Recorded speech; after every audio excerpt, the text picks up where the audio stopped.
Thank you for tuning into this last episode of the video build series where I'm putting together the 84-inch Lavochkin La-7 from CYModel.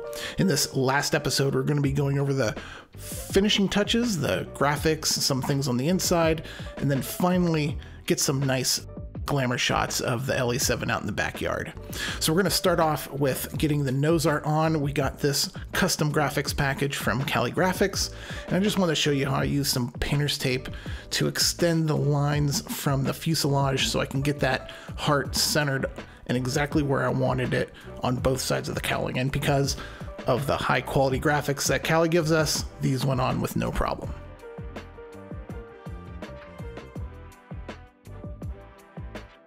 And here she is out in the backyard with that yellow heart. Looks beautiful. You can also see the cowl mounting screws. I painted those to match the two-tone grays.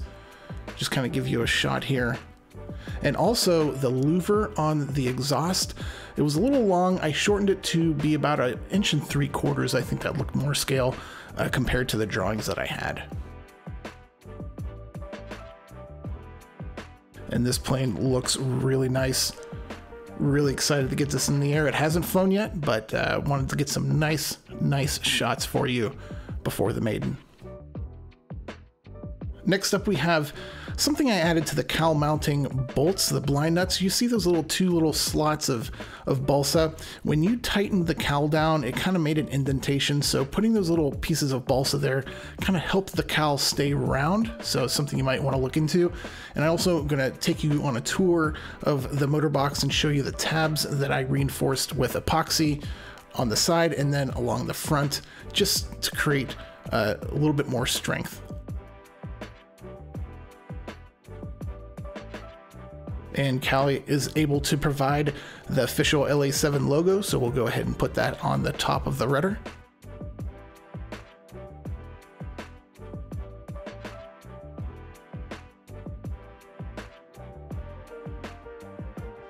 Here's a nice shot of the plane, of the rudder and the tail section. And yes, I do know there is a nut missing on the bolt for the rudder pull.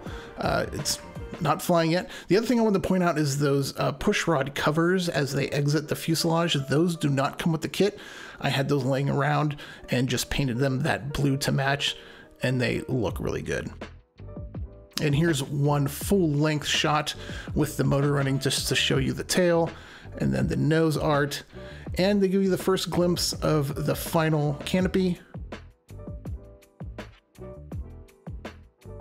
I also painted the little canopy hatch screws to match the two-tone gray camo, and that turned out really nice. And those little white circles are the little pads that go in the back of picture frames. I use those to help with CG, and so I haven't taken them off yet.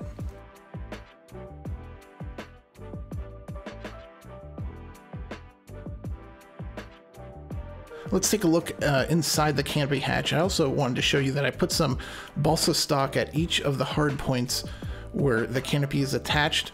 Just attach them with epoxy just to give those screws a little bit something more to adhere to. And also the front pegs, I reinforced those of the hatch with epoxy because those do tend to wiggle loose, especially with a gas engine. Not so much with electric, but just wanted to, I had the epoxy out, I just did it just in case. So I'm really happy with the canopy hatch. Just the little things. I don't do much with detailing, but painting those screws, the two-tone grays, really did add a little bit.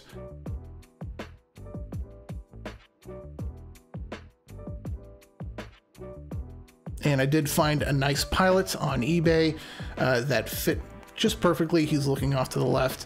Mounted him on those pieces of foam inside there, and it looks really good. The ARF does not come with the stars for the bottom of the wings, just to let you know. So Kbely has this in her package, and if you look at drawings, you can see the stars are aligned with the landing gear. So I just extended that line out, drew a little line with pencil, and then affixed the stars like thus.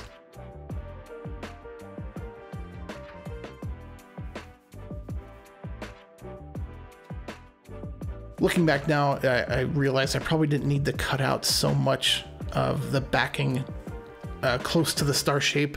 That actually kind of made it a little bit more complicated here, but just take your time. And again, Kbely gives us a great product, and these really fit the bill, match what's on the fuselage from the factory, and they look great.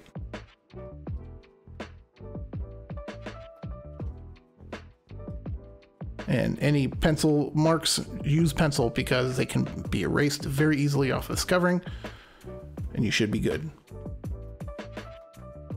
Nice quick shot of the wing from underneath just to show you that star.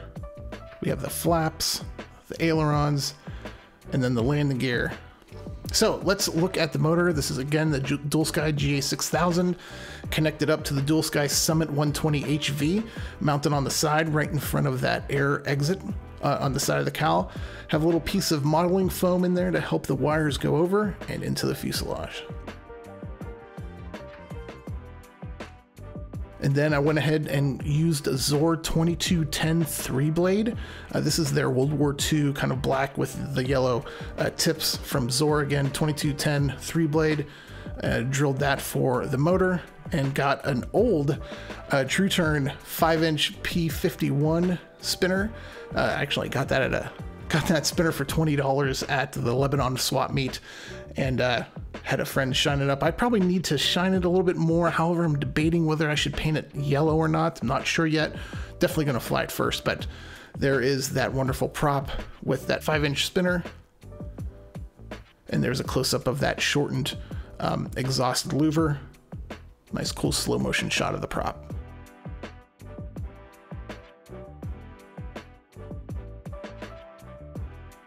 All right, this decal kind of has a cool story to it.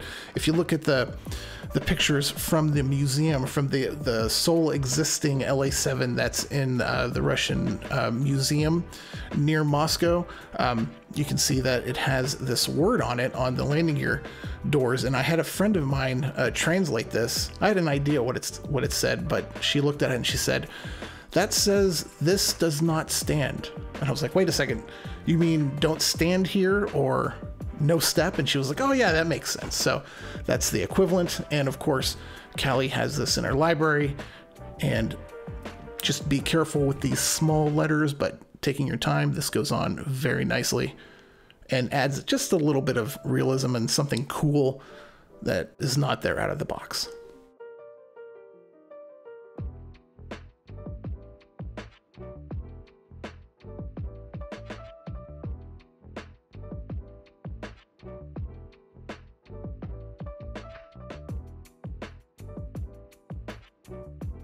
Especially with these small letters, take your time with this backing, but I had no problems, as you can see.